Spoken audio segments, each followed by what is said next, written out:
On a bright sunny morning, Zhang's alarm fails to rouse him.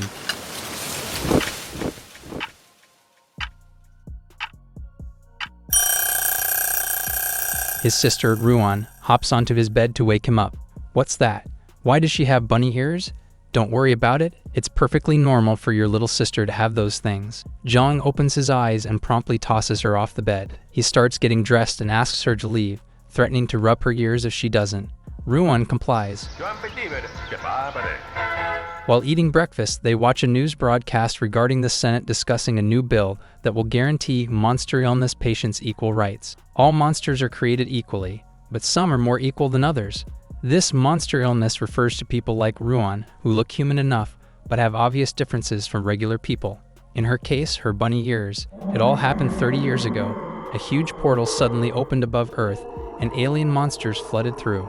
Kind of like the Avengers movie, but the Avengers aren't here. It was humanity's greatest crisis at the time. Fortunately, humans also had powerful weapons at their disposal, and though they suffered heavy casualties, numbering some 300 million, the aliens were successfully fended off. However, it happened. After the battle, 10% of newborns would have animal-like features. Now, I'm not saying they had an affair. I'm just saying it's weird that only a couple of them became monster babies. The scientists called it monster illness, but I call it lonely syndrome.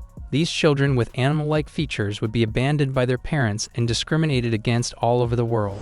Zhang met Ruan when her mother abandoned her at an orphanage, and they have been inseparable ever since. Suddenly, Ruan starts talking about wanting a part-time job. Zhang refuses to humor her, asserting that her job is to study and not to work. However, she insists that since her grades are the best in her year, one part-time job would hardly diminish her academic standings. Zhang reassures her that he works for a large company and is excellent at it. At any moment, he could get promoted, so she should just focus on her studies. Eventually, life will become easier for her once the monster illness bill passes. When that happens, with her excellent grades, Ruan can get any job she wants. Ruan took this challenge personally, and she promises to find work at his company. Zhang tries to dissuade her from doing so, but she insists so that she can see her dear brother anytime she wants. Zhang works at Changmao Incorporated, a leading real estate enterprise in Shanghai City, not to be confused with Shanghai, China. Though it is a powerful company, Zhang doesn't want her to work there. Why? Because his excellent job is his work in the cleaning department, not to discount sanitation workers in any way because their work is the backbone of our society. Zhang is just embarrassed for Ruan to know. His grades aren't the best, and the economic recession is hitting hard. Since he was raised in an orphanage, this is the best he could do. If Ruan worked here, she would know that he lied about being a salesman. While cleaning a window, Juan, one of the company directors, bumps into his ladder, causing him to fall. Zhang demands that he apologize, but Wang scoffs and says he will do no such thing. Why should he apologize to a janitor? Again, the backbone of society. Respect to all sanitation workers out there. Zhang nearly causes a scene, but when Wang threatens to have him fired the next day, he holds his hand. Later, having witnessed this confrontation, Zhang's superior, Lily, gives him a massage in the staff lounge to help calm him down. She notices his face is bright red and asks if he is feeling unwell. Believe me, Lily, he's feeling very well. She confides in him that she hasn't seen her brother since he got another job, and she wonders if it is because she is a monster girl. Zhang sits up, looks her straight in the eye, and says that it isn't her fault. If it were him, he'd cherish his older monster girl sister every day. Touched by his sincerity, Lily says he can consider her his older sister from now on. The Riz master at work. Later, Ruan comes into Zhang's room to complain that she has run into trouble. It's her bad day today. What kind of trouble, you ask? Something that involves a wet t-shirt. Ruan's body starts heating up, and Zhang instantly knows what to do. Usually, monster illness patients have superhuman strength, a trait that Zhang observed in Ruan at the orphanage. Because of this strength, they are rightly feared by humans. However, when monster illness patients turn 16 years old, they begin to experience an unnatural weakness, far below that of a regular human. This condition of hardship lasts for 24 hours, and all throughout, she will experience nearly unbearable pain. However, Zhang has a special way to reduce that pain in 1 minute. He removes his gloves and reassures his sister that she will feel much more comfortable soon. This is a unique talent that Zhang has had since he was a child. For some reason, his hands can relieve the pain of monster illness patients. But there is a slight caveat. The feeling is quite addictive. Ruan sits up and asks Zhang to touch her again, this time under her clothes. Zhang tells her that the treatment is over and that the addiction could get her even more hooked on it. Ruan is relentless, and she even asks if she can sleep with him tonight. Jong doesn't see a problem with that, so he allows it. That evening, Ruan sleeps soundly next to Jong, but he only has one thing on his mind. When did she get that specific pair of underwear? He doesn't remember buying that for her. Who is she seeing? Does she have a boyfriend? You know, normal big brother stuff. The next day, while wiping the windows clean, Lily demonstrates how to bring out the shine by breathing hot air onto it. It's a simple spell, but quite unbreakable. She explains that the CEO's daughter will be appointed as their new chief, so they have to make sure that the office is presentable. Seeing Lily's bright and optimistic demeanor, Jong feels compelled to work a little harder. After he finishes cleaning the hall, Jong prepares to go to the second floor, and Lily accompanies him. Across the room, Wang spies on Jong getting along with Lily. Annoyed that he seems to be getting more action than him, he kicks down Jong's bucket in the hopes that it will get him fired. After hours of cleaning, Jong is finally done. He hears a car pull up to the front door, where she, a secretary, opens the door for Kin, the new company president. Clad in a black dress and a white jacket draped over her shoulder, she just exudes authority. Jong has to pick up his jaw from the floor. Wang, noticing that Jong is still standing around, barks at him to get out. Wang hurriedly runs over to greet Kin and offers to show her around the company, but she says there is no need. She knows where to go. Wang waits in anticipation as Kin inevitably slips on the puddle of water he spilled on the ground. Thankfully, she catches her as she falls. Kin complains to Wang and demands to know why there is water on the floor, and he blames it on the janitor, offering to fire him. However, Kin astutely notices that the rest of the floor is practically spotless, while this small puddle of water is isolated. This leads her to conclude that someone spilled the dirty water on purpose. She will not tolerate such a character in her company. Shai reassures her that they can simply pull the security camera footage to discover the real culprit. Wang hadn't thought of the security footage. Wang starts sweating bullets, and he offers to check the footage himself to find the real culprit. He makes his way to the monitoring room, which is inexplicably empty. Wang completely wipes all camera footage of his involvement. However, he isn't satisfied with this, and he means to expel Jong from the company once and for all. As a result of Wang's meddling, Jong is fired from the company. Though Lily offers to speak to Director Wang on his behalf, Jong says that it is useless. Wang is likely the person trying to get him fired. He doesn't want to involve Lily in their fight. However, deep down, Lily wants to be with him. Lily can't bring herself to tell Jong how she really feels. With nothing left to say to her, Jong bids her farewell but hopes to see her again in the future. As he heads to the front gate, Lily offers to accompany him. Meanwhile, she follows Kin as she makes rounds around the company corridors, insisting on inspecting the state of the company herself. She refuses to sit in her office and simply bark out orders. This is how you know this is a work of fantasy. The boss is gracious, understanding, and genuinely cares for not only the company, but also its employees. Suddenly, she undergoes her disaster day as Zhang's sister, Ruan, experienced just yesterday. Kin helps her limp towards the bathroom, but when Zhang sees Shi obviously suffering in pain, he offers to relieve it for her. He puts on his special gloves and lays his hand on Shi's stomach. Shi's feelings of anxiety melt away as the pain in her abdomen magically disappears, and as Zhang withdraws his hands to prevent the nasty side effects of addiction, Kin touches Zhang's hand out of curiosity.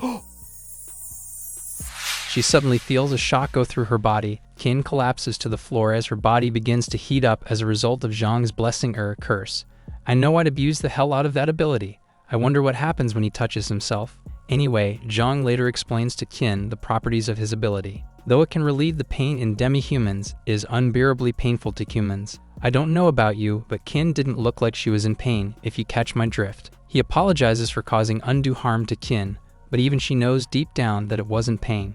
It was an indescribable pleasure. Kin has a bright idea. She officially names Zhang as the official masseuse for Disaster Day. However, he explains that he was literally fired 5 minutes ago, and Kin is furious. If Zhang is fired, how can she pressure him, or rather politely request that he use his powers on her and the other demi-humans? Upon learning that he was fired by Wang, she promises to clear up the misunderstanding if he promises to stay at the company and work for her. With Zhang and Shai in tow, Kin marches to the lower floors to confront Wang. Zhang accuses Wang of deleting video evidence in the control room and reveals that he already made a separate copy that was available in the records room, which he apparently failed to delete. With this evidence coming to light, Wang's reputation is ruined. He is fired on the spot, and he sobs like a child. Well, It isn't the consequences of your own actions. Keen turns to Zhang and asks if he is satisfied, and he nods in agreement. With Zhang taking his job back, Kin announces that she will establish a monster illness pain reduction department, and its very first head will be none other than Zhang. Look at him, 007 on his shirt. No wonder he has such power over women. He's also James Bond. The various employees start murmuring over what seems like such an obvious plot device to let Zhang touch them, but Lily unsurprisingly vouches for him. Lily wishes every day was her disaster day. An app is developed specifically for Zhang so he can personally monitor and record all the monster girls currently working at their company. Kind of like Pokemon, but for adults. This is what Game Freak should do next. Apparently, Shay developed it in a single day. I don't know why she's staying as a secretary when she could go straight to Silicon Valley. It works as follows. Demi-humans who are suffering from their disaster day don't need to go to work. Instead, they will remain at home, where Zhang will personally visit them. On Zhang's first day as a professional reliever, he heads to Lily's. Upon entering her house, Lily is kneeling on the floor, having prepared some slippers for Zhang. He thanks her for her hospitality, and he asks if she is still experiencing pain. She says it has subsided. He then notices that some of her underwear is still hanging out to dry, causing a flustered Lily to quickly grab and hide it. She apologizes for having him see something so unsightly, but he is already used to it from living with a little sister. When he remarks that Lily's is bigger than her sister's, she slaps him in embarrassment. Zhang doesn't know what he did wrong. He was only saying that Lily's stuffed toy was bigger than Ruan's. Women are weird. When Lily realizes her mistake, she tries to change the subject and mood by peeling an orange for Zhang. But even this goes awry, and she ends up squirting juice on his pants. It's one disaster after another, and she urges Zhang to clean up in her bathroom. However, he suddenly hears her cry out in pain. He hurries over and discovers that her disaster day symptoms have seemingly resurfaced. I'm not calling her a liar, but I'm not calling her a truther either. She asks Zhang to relieve her pain, and he politely obliges. Feelings of pleasure shoot up Lily, and soon subdue the previously mentioned side effects. Lily prepares to pounce on Zhang. Most demi-humans are classified from S to E rank, based on their strength. Over 90% of them lie in the DE range, but Lily is more dangerous than that. She brings out a small washcloth and insists on cleaning the orange stain on his pants. But if Lily, in her primal state, uses her abnormal strength on Zhang, he can kiss his descendants goodbye. Lily overpowers Zhang and holds him in place. She promises she'll be gentle, but I wouldn't trust anyone who can't even peel an orange correctly. Her eyes pop into hearts, and Zhang realizes that he is out of options. He'll have to use his other hand's power. He touches Lily with his right hand. Though his left hand can relieve pain and induce feelings of relief, his right hand is the opposite. It causes his victim to collapse. Often this process is painful, but that's better than losing the ability to have children. After a few seconds, Lily falls asleep. Zhang offers a silent apology and leaves. A few days pass, and Zhang's reputation as the company's resident rubber grows. He becomes popular with the female demi-humans, with some even offering tokens of appreciation or love letters. Zhang does not dislike the attention, but he insists that he was only doing his job. The other male workers grow jealous of Zhang's popularity, which they think is ill-earned. After all, he is just a cleaner. Qin overhears them slandering Zhang and reminds them that he is now the head and only member of the pain relief department. Fearing her wrath, the men get back to work. Qin glances Zhang's way and hopes he can continue to work for the company. While carrying boxes of gifts, Zhang's phone rings for a new work order alert. He doesn't recognize the address, and stranger still, there are no photos attached either. In reality, this is Qin pinning down the location of her hotel. Oh honey, it's time for me to use my position as the company's CEO to use you for my personal pleasure.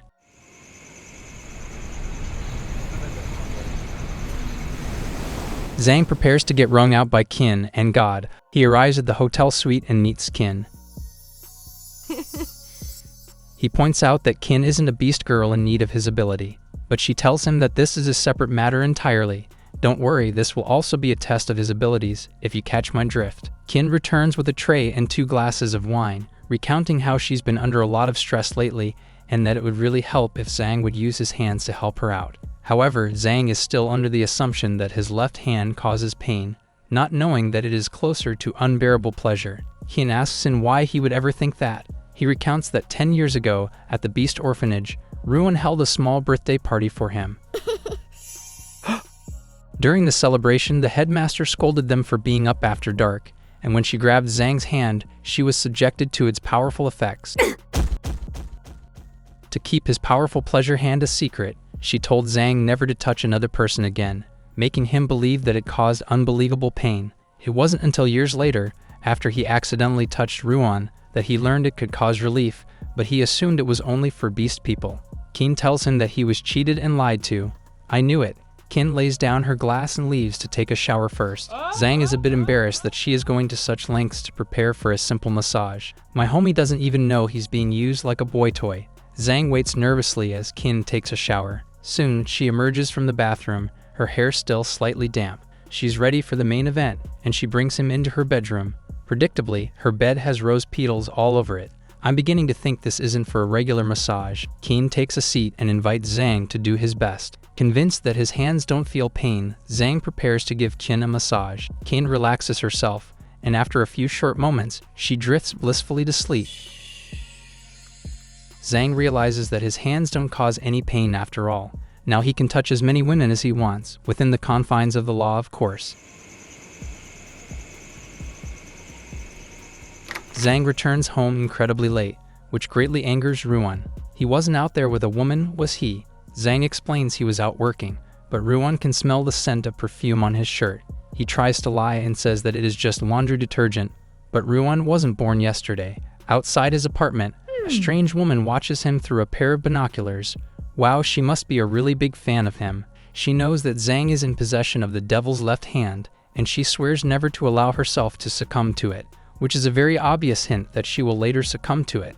As a reminder, most patients afflicted with the beast disease are ranked at a danger level of D or E, which isn't much trouble for the authorities to deal with. However, those ranked C and higher are forced to wear special anklets to always monitor their locations, like this nice lady here. She and other C-ranked patients are known as dark patients. She jumps toward the street below, where she is seen by an unsuspecting civilian.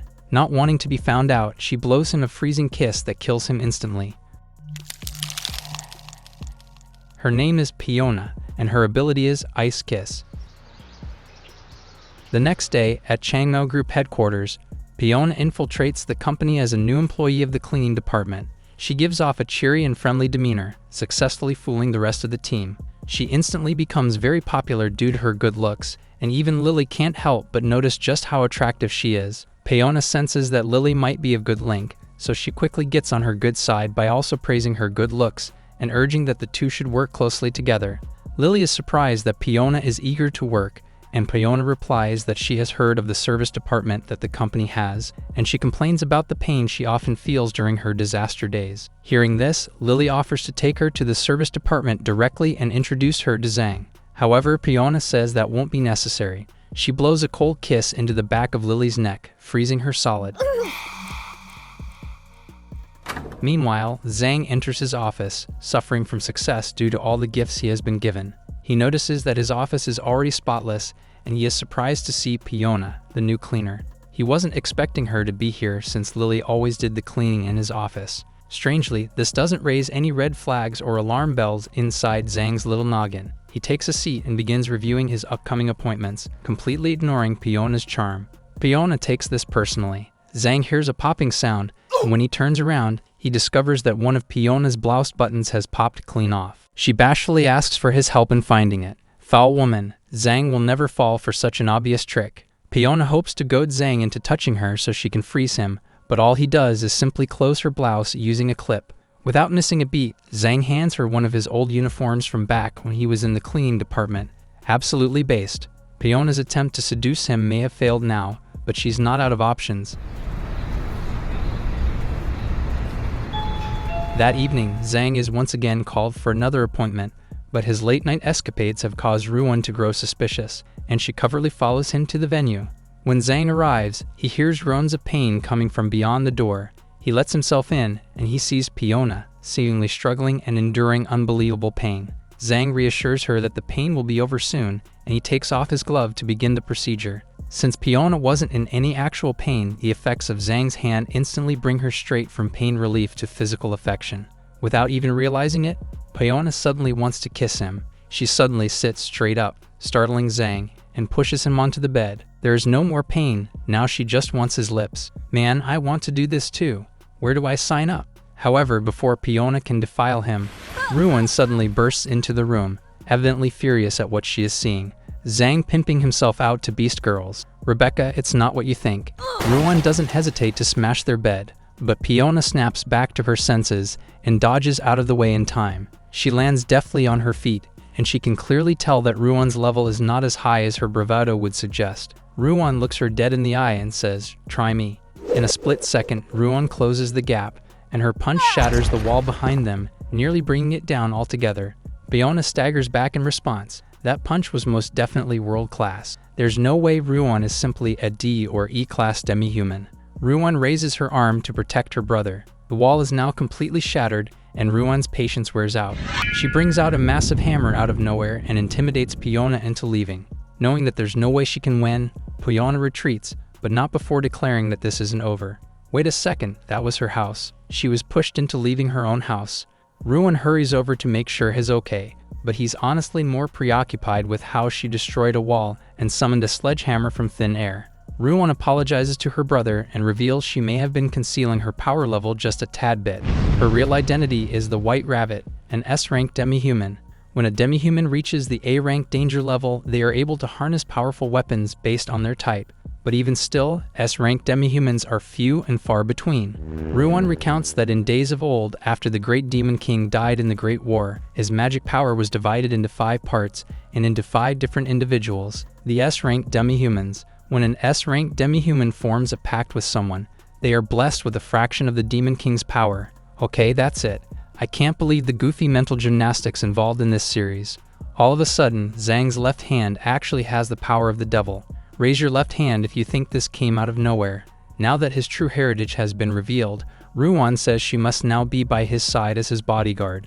The next day, Ruan personally visits the Changmao group to state her case regarding Zhang's protection, though she does it in the most Karen way possible, kicking, yelling, and screaming. Zhang tries to get her to calm down, while Qin proposes a compromise. She can't have non-company personnel roaming around her company halls, so she instead volunteers her personal secretary, Shi, to act as Zhang's bodyguard. Shi's face says she clearly didn't sign up for this. The next day, she pops up to Zhang's apartment, which Ruan is clearly against. She just nearly killed Fiona for touching Zhang, and now another woman is coming to live with them. Good luck. She knows how much Ruan is against all this, but she stresses that she is only here on the president's orders.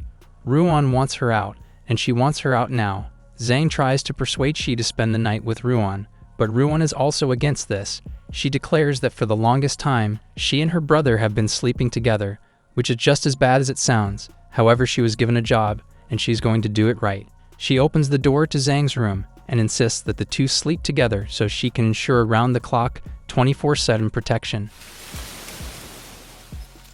In the end, to pacify both girls, Zhang decides to sleep with them both, suffering from success. Still, flanked by 2 sleeping beauties like this, how is Zhang supposed to get any sleep? However, he notices that she is quite restless, and when she can no longer take it, she gets up and mulls over trying to contact Qin. Zhang is bothered by her indecisiveness, and he encourages her to call Qin anyway. However, she is unsure if her dear president is still up, and she really just wants to remind her to go to sleep at a reasonable hour. In truth, she is anxious about being separated from Qin, whom she has accompanied for so long and from whom she is apart so seldom. Zhang reassures her that calling at this hour won't be a bother to Qin, and if they are as close as she says they are, then Qin might even welcome it. This is really all it takes for Shi to kind of fall for Zhang, but at the same time, maybe not. Regardless, she is grateful that he is so understanding, and speak of the devil, Qin calls Shi's phone. She answers the phone, and she has a short conversation with Qin, who reveals that she too is a bit anxious over being separated from her. But now that she has heard Shi's voice, Qin can feel that she can finally rest easy. When she hangs up, Zhang notices that she has a rather close relationship with Qin. Without elaborating, she explains that Qin is her savior. The next morning, Zhang opens his eyes to see Shi's massive melons right in his face. Then he wakes up again, realizing that this was all a dream. Why did he have to wake up? Zhang runs downstairs after noticing that he overslept, but she is already awake, and she made him and Ruan breakfast. Ruan is still angry at Shi for staying at their house, but she has to admit that her cooking is superb. As Zhang takes his seat, she greets him by thanking him for the previous night, which makes Ruin even more suspicious. There's no way they could have done hanky-panky while she was in bed with them, right? Even though it is the weekend, there is no rest for Zhang, and he has to report to the office. She, acting as though they are an old married couple, offers to drive him there. Ruin can do nothing but purse her lips in disapproval. A few hours later, Fiona, concealing her identity with a white hood, the second most suspicious outfit next to the black hood, rings the doorbell to a certain apartment. Lo and behold, the person to answer the door is none other than her little sister, Siyu. Siyu asks Fiona what sort of trouble she finds herself in, and she recounts her encounter with Zhang, the man with the left hand of the devil. He is now their enemy and their current target. Siyu asks if this Zhang is as good as Fiona says she is, and she confirms that he is, and she experienced his left hand firsthand. Satisfied with her answer, Siyu agrees to cooperate, though Fiona warns her that a very powerful bunny girl is one of his bodyguards. Later, Qin speeds down a highway, still anxious over being separated from Shi. Suddenly, a hooded Fiona appears in front of her, and she slams on the brakes. However, the damage is done. Fiona is seemingly sent to an isekai world. It's not every day a character does the isekaiing. Qin exits her car to tend to the victim's wounds, not knowing she was walking into a trap. Fiona's eyes open wide, revealing that she is already in their spider's web. Qin looks behind her and sees Siyu, a B-class demi-human with the power to control dreams. Meanwhile, back at the Chainmao group, she worries over Qin's extended absence. In a flashback, it is revealed that she was forced to fight in an underground MMA fighting ring, where she was found and rescued by Qin, who identified her as the daughter of her uncle. Qin reassured her that she is safe with her now, and she will never have to wear one of those dreaded collars ever again. While going over his appointments for the day, Zhang gets a chilling text message. Qin has been kidnapped by Fiona. She notices Zhang acting strangely, and he tries to play it cool. There's no reason to incite panic in Shi. However, he is momentarily distracted, and she swipes his phone from his hand, and she learns of Qin's capture. An unbridled fury rises within Shi, and she resolves to march over there at once to capture her. However, Zhang warns her that acting rashly will be exactly what they want, and it might put Qin's life in greater jeopardy. He reassures her that he will handle this tactfully. Meanwhile, at an abandoned building, Qin is held in bondage, and you can tell the author took some creative liberties because the editor was forced to censor it with a white mist. Fiona and Siyu grow bored of waiting. Siyu approaches the subdued Qin and taps into her memory, and she is outraged and scandalized by what she sees. Qin is dreaming of incredibly immoral fantasies with Zhang. Meanwhile, Ruin sits at home, worried for her brother. Not because he is a womanizer, but because he just recently activated his devil powers, he might not have the greatest control over them. Despite not being told where they were keeping Qin, Zhang arrives at the abandoned factory, having found it through sheer will and luck. Fiona and Siyu are delighted that he has finally arrived. They were getting really bored, and neither of them had any games on their phones. Zhang sees Qin tied up. He asks the twin cats what they want from him. Siyu reveals that she is incredibly curious about Zhang's left hand of the devil, and she wants to experience it herself. She lifts the flap of her blouse, revealing spats that are also covered by a white mist. However, for some reason, Zhang refuses to touch her. He explains that excessive use of his ability will turn a person insane, which sounds just as exciting, to be honest. This tips off Siyu that Qin isn't a monster girl at all, but a human. But still, she still wants to see some proof for herself, so she instructs Zhang to place his hand on Qin. Zhang removes his glove, and he plans to only pretend to touch Qin in order not to cause unnecessary trouble. Qin realizes what he is planning, and she decides to play along. She pretends to let out adorable-sounding squirms and short gasps of air, which do the exact opposite. I still don't really understand what their plan was here, but I'm guessing Zhang wanted to scare the cat girls that his power is too unstable. Instead, they are all the more convinced of its power. Zhang whispers to Qin that he is about to distract them, and when he does, she should make a break for it. As Siyu approaches Zhang, he suddenly grabs her by the arm, subjecting her to the effects of his left hand. Right on cue, Qin makes a mad dash for safety. Seeing her sister being violated like that, Fiona swears to make him regret it. Good, that's exactly what he wants. He runs out into the forest, hoping to lure Fiona away, but he isn't exactly the brightest tool in the shed, because there's no way you're going to outrun a cat girl. Fiona catches up to him in no time flat. and she expertly takes away his weapons to fight back by placing a face mask over his mouth and forcibly covering his hands with gloves. She pins him down on the ground, and he is effectively neutralized. However, before she can do anything else, Kin suddenly returns and kicks her off, bragging that she took one YouTube self-defense class, so now she thinks she's Jackie Chan or something.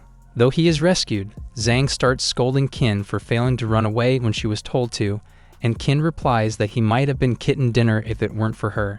This exchange goes back and forth for a while, but the mood suddenly changes for some reason. Even Fiona regains consciousness to let them know their lovey-dovey atmosphere is incredibly annoying. Suddenly, for some bizarre reason, Zhang's right hand begins to glow, and he promises this is the last time he tries those wheat brownies.